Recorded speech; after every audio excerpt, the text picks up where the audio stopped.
Sebenarnya saya orangnya sudah terbiasa untuk beraktivitas.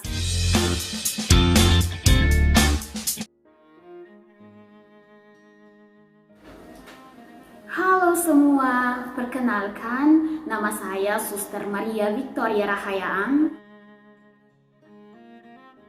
Saya dari kongregasi Suster-Suster Dominikan Putri-Putri Rosario Tersuci dari Pompei. Kongregasi kami sudah berkarya di 6 negara, di Italia, di Afrika, khususnya di Kamerun sampai di Nigeria, di India, di Filipina, di Indonesia, dan terakhir kami baru bangun rumah kami di Vietnam.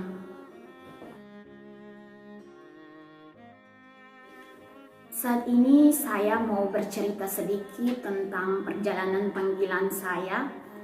Sebenarnya dari awal saya bercita-cita bukan sebagai seorang biarawati, karena dari kecil saya sudah berpikir untuk menjadi seorang dosen di universitas.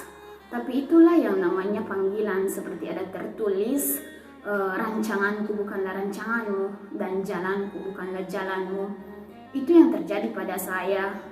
Saya merasa terpanggil saat saya sudah selesai sekolah SMA, dan waktu itu saya hanya ingin sepertinya ingin melihat saja kehidupan biarawan biarawati.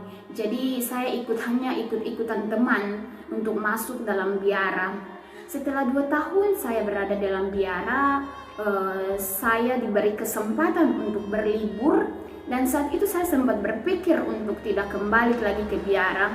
Tapi setelah saya sampai di rumah, yang anehnya saya lebih merasa nyaman hidup di biara daripada di rumah saya sendiri. Saya tidak merasa nyaman di rumah, sepertinya lingkungan saya sudah berbeda. Saya tidak bisa untuk berbicara secara bebas di rumah saya sendiri. Oleh sebab itu saya mulai merefleksi lagi dan saya kembali ke biara.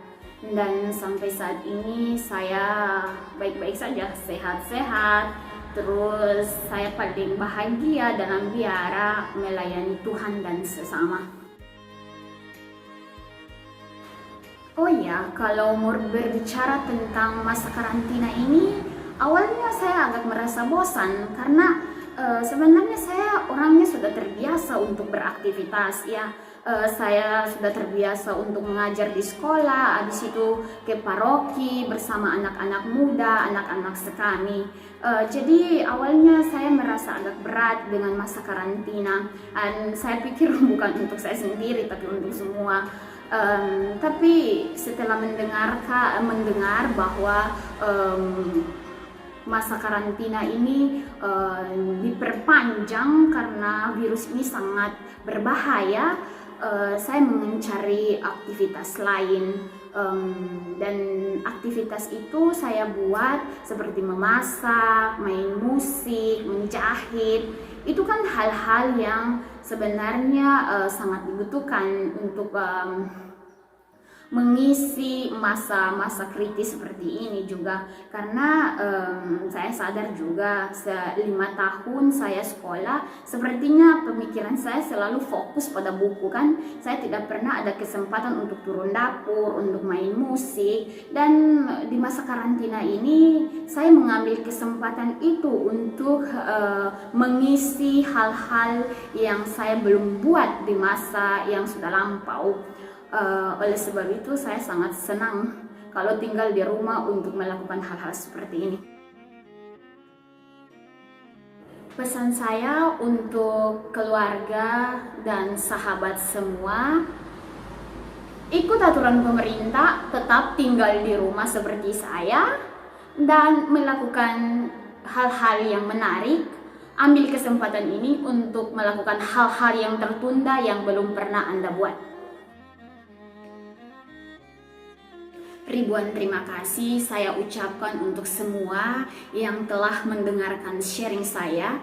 Semoga kita yang telah dipanggil menurut jalan hidup kita masing-masing, kita selalu bersyukur atas berkat yang Tuhan berikan kepada kita.